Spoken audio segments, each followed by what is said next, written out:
Jason's Misassumption by Red Hood 2, a Batman all-media types fanfic, rated for teen and up audiences, with additional tags for trans Tim Drake, trans male character, coming out, Jason Todd is Red Hood, Tim Drake is Red Robin, menstruation, emotional hurt comfort, and gender dysphoria. Summary. After Tim bleeds through his clothes on patrol, Jason assumes Tim is injured and almost calls the Bats. Jason and Tim were collaborating on a Red Robin case that needed investigation in Red Hood territory. They had been patrolling for a couple of hours, around a corner store that was possibly linked to a large-scale money laundering business. They were only there to record any suspicious activity around the store, not confront any suspects. It was late at night, around 2 a.m. The streets were relatively quiet, the two vigilantes only having to break up a few drunken, late-night fights. Tim noticed a delivery truck pull up into the alley behind the store. It was the second truck that night to deliver to the corner store. "Red Robin," Jason said, nodding towards the truck. "These stores don't have late-night deliveries. Definitely not this many." Tim hummed in response, focusing his camera on the truck. The driver got out of the truck and knocked on the store's back door. A man wearing black clothing and a ski mask opened the door from the inside, propping it open and helped the driver unload unlabeled bags into the store. Tim snapped photos until the delivery truck pulled out of the alley and disappeared down the street. "Okay, Hood," Tim said, putting his camera back in his pack. "I have all I need. We can head out." As he stood up, Tim winced and curled over, feeling a sudden, painful ache in his abdomen. Tim had noticed a slight ache begin around 15 minutes ago, but thought nothing of it. Of course, Tim thought. It couldn't have stayed that way. Way to ruin my night. He also felt a slight dampness in his pants, but assumed it was sweat, since he'd been crouching in the same position for the past 2 hours. "You good, Red?" Jason asked, furrowing his brows, briefly checking Tim over. Tim didn't look injured from what he could tell. Jason figured Tim was having muscle cramps, or took a rough hit on a previous patrol. He wasn't going to interrogate Tim. It'd be pretty hypocritical of him, considering the amount of times he himself patrolled, with some nasty bruises. He wasn't here to babysit. One thing Jason noticed, though, was that the fabric between Tim's thighs looked damp. Jason internally shrugged. Things happen as a vigilante, you know? It wasn't his business if Tim sweat through his clothes or pissed himself by accident. "Yeah, I'm good," Tim said, looking up at Jason, despite his still being curled over and his eyebrows being drawn in and upwards. Jason noticed Tim's breath rate increase and his lips pressed tighter together. "Come on, Red Robin," Jason said, clasping a hand on Tim's shoulder, guiding him towards the other side of the roof they were on. "You're not fooling me.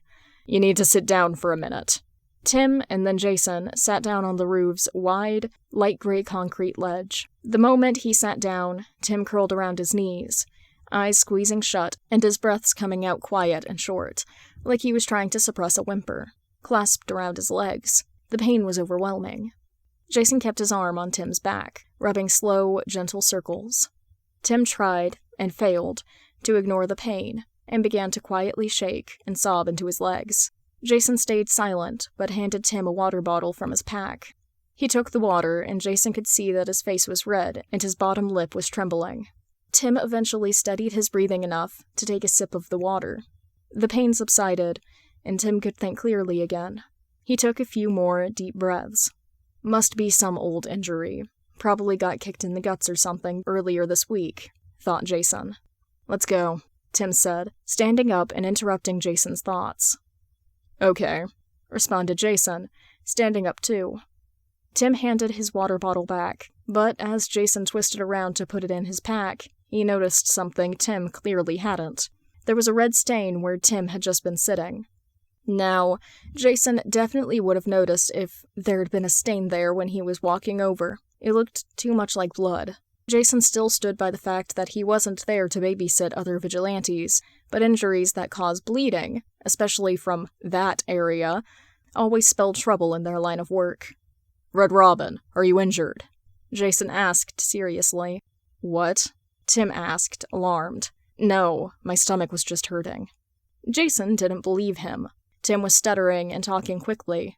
The kid's clearly lying.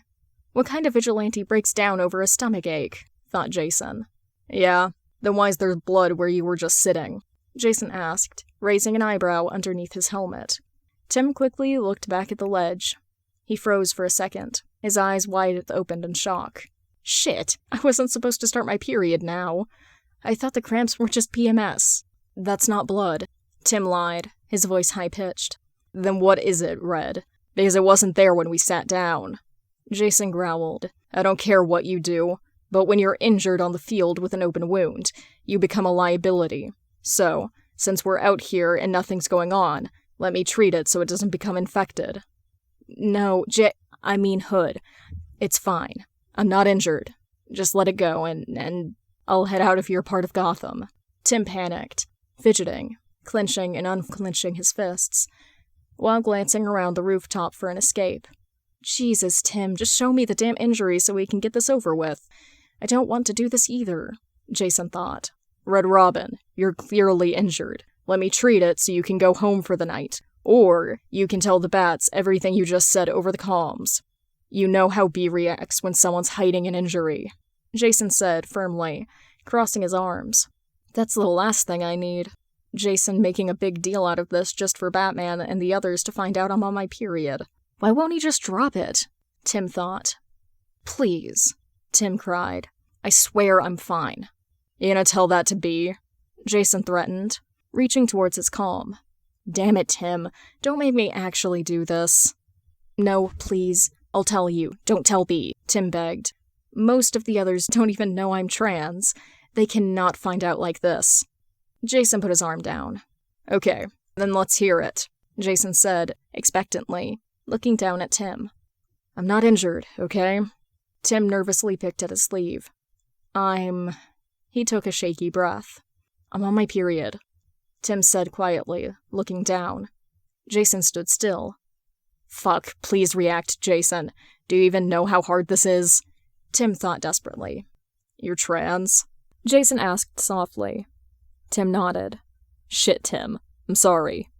Jason didn't seem to have a problem with him being trans. Tim relaxed, but his eyes started to tear up and he sniffed. God, now I feel like shit. I almost outed him to the bats, Jason thought. Hey, I support you. It's okay, Jason said, stepping closer and gently wrapping his arms around Tim, letting him lean into the embrace. Tim wrapped his arms around Jason and began to quietly sob into Jason's armor. Jason tightened his arms and began to sway the two of them from side to side. You're okay, Tim. I got you. I won't tell anyone. I'm sorry you had to tell me this way, Jason said quietly. Tim leaned further into his chest. Jason brought his hand up to Tim's head and gently ran his gloved fingers through his hair. After a few minutes, Tim stopped crying. He slowly stood up straight and peeled away from Jason, who ruffled Tim's hair before letting him go. Tim was about to speak when Jason interrupted. You need any... Jason paused. Supplies. Tim froze and turned red. That wasn't what he expected Jason to say. Would Jason even be able to help? Yeah, actually, Tim said, wiping his nose. I wasn't supposed to start this week, so I didn't really, think to prepare. Okay, no problem, Jason responded, reaching into the pocket of his belt. He held out a tampon and a pad. You carry that stuff around? Tim asked, studying the objects. I didn't know Jason, the Red Hood, would be willing to carry around those kinds of items. Yeah, I mean, a lot of civilians appreciate it, and sometimes Spoiler or Black Bat need stuff too. Jason shrugged. Thanks, said Tim, grabbing the pad. Great, thanks, Jason. But what am I supposed to do with this now? Tim thought sarcastically. Oh, right. I'll turn around. There's no cameras up here, by the way. I checked yesterday, and no one should be able to see you over the ledge, Jason said, turning around. Tell me when it's safe. All right, Tim agreed. This is so awkward. I mean, seriously, this sucks, Tim thought. He grimaced as he pulled down his pants, as little as possible. He unwrapped the pad and attached it to his underwear, praying it would stay in place. After Tim pulled his pants up, he cleared his throat. "You can turn around now," he said awkwardly. Jason turned around and, once again, briefly checked Tim over for anything visibly wrong. Seeing nothing, Jason met Tim's eyes. "I think we're done with patrol for tonight," Jason said, knowing Tim would try to flee to another part of the city and not sleep. "Okay, sure." Tim pretended to agree, still thinking about running away. "Actually, Red," Jason said, "I know tonight was a lot for you. Emotionally. There's a safe house near here I've been staying at recently. You can stay the night there, so you don't have to go all the way across the city." "It's fine," Tim said. "You don't have to do that. I was already planning on going back to the cave. I don't think B would like me staying at your safe houses." "Red, I don't trust you going back to the cave. I think you'd go somewhere and fixate on a case to get your mind off things until you haven't slept for several days," Jason accused. "Why is that your problem anyways, Hood?" Tim asked, annoyed. "Because," Jason stated, "this is my fault. I don't need you disappearing on me, and I definitely don't need B showing up at my apartment thinking I did something to you. You've had a rough night, and you're tired. Just go to my safe house and you can leave in the morning." Tim did feel tired after these cramps, his argument with Jason, and then crying. He didn't want to go to Jason's safe house, and he didn't want to admit Jason was right about him disappearing to work on a case. But he also didn't feel like fighting with Jason anymore. "All right, fine. Lead the way, Hood," Tim grumbled. Jason huffed and turned around to grapple off the roof. Tim followed him through Crime Alley, noticing Jason was checking to see if he was there ever so often. Eventually, Jason landed on the fire escape of an apartment building. Tim landed next to him after a few seconds. "We're here," Jason said. He started opening a series of hidden deadbolts and codes around the window, and it clicked open. Tim followed Jason inside the apartment, as Jason made his way to a conveniently placed bench a few feet away from the window. Tim took a look around the apartment. The apartment was in good condition. The walls seemed thick and the floors were hardwood. There weren't any cracks in the ceiling or exposed pipes with leaks. The furniture was plain and looked cheap, but Tim was half shocked it was there at all. Jason finished removing his armor and was left in his base layers. He got up and made eye contact, his helmet and domino mask now removed, with Tim, nodding towards the bench. Tim sat down on the bench, which, thankfully, looked like it wouldn't stain, and removed his own armor and domino. "You can shower first," Jason grunted, gesturing towards the bathroom. "I'll leave a change of clothes outside the door." Then he paused, remembering something. "There's also more, supplies under the sink." "Okay, thanks," Tim acknowledged, heading into the bathroom. He closed the door and turned the shower on, as hot as possible. Tim began pulling off his clothes, feeling regretful as he pulled off his bat-approved patrol binder. Time to see the damage, Tim thought. The blood made his tights stick to his thighs as he peeled them off. I should have known that it wasn't sweat, Tim thought, angrily. Now undressed, he stepped into the shower. The water was scalding. It felt good. Tim washed himself, avoiding looking down as much as possible. Showering and changing were always the worst parts of his day. He always had to be reminded that he'd never look how he should have. His height, too short, his waist too narrow, his hips too wide. And now, because of Jason, he had to think about his body's shortcomings even more than usual. Logically, Tim knew Jason was doing what he thought was right, but he wanted it to be Jason's fault.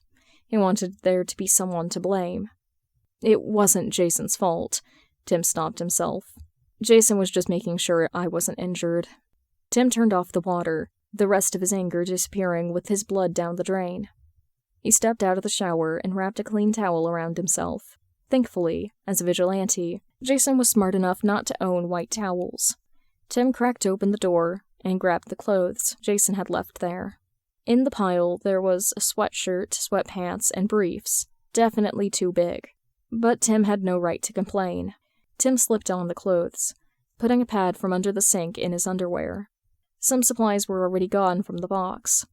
Tim wondered if it had been used to restock Jason's pack, or if he had someone over who used them And if so, then who?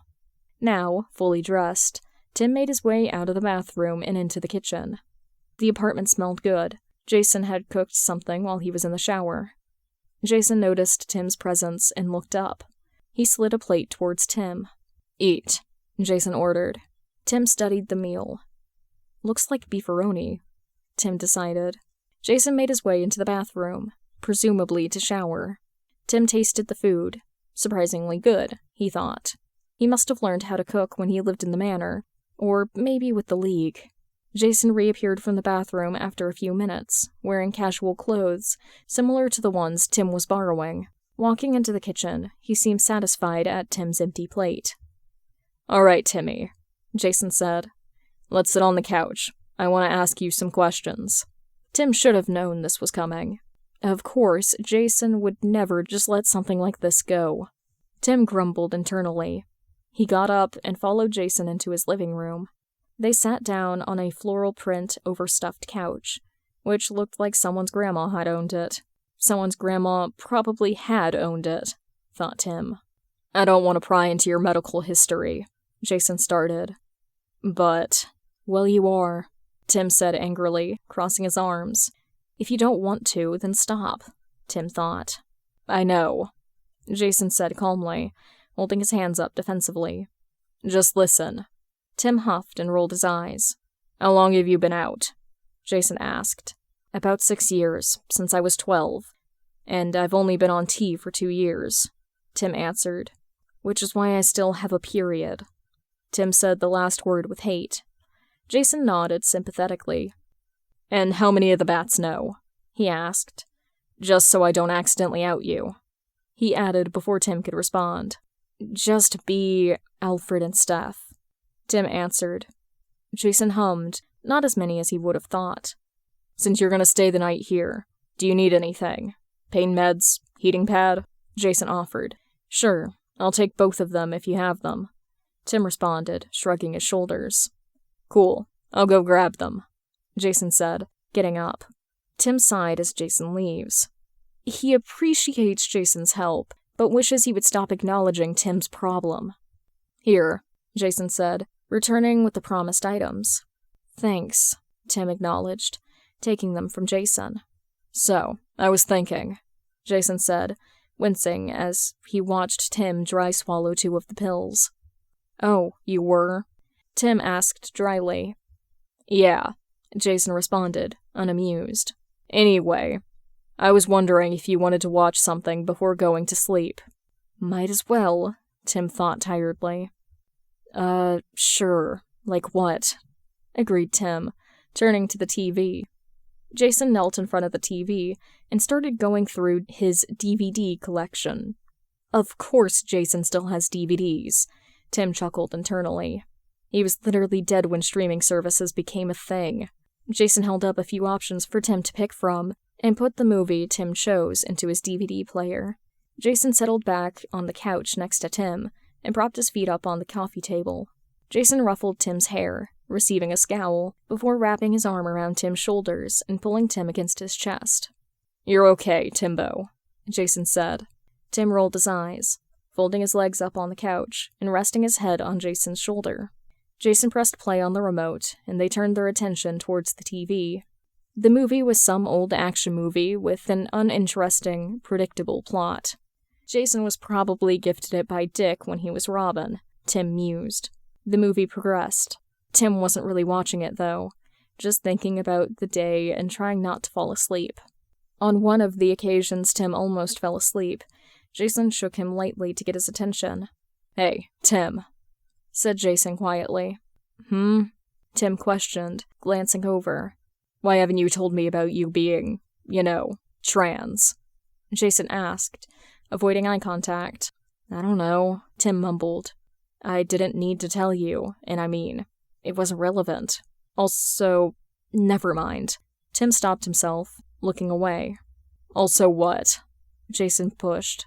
"It's just," Tim explained nervously, picking at his sleeve.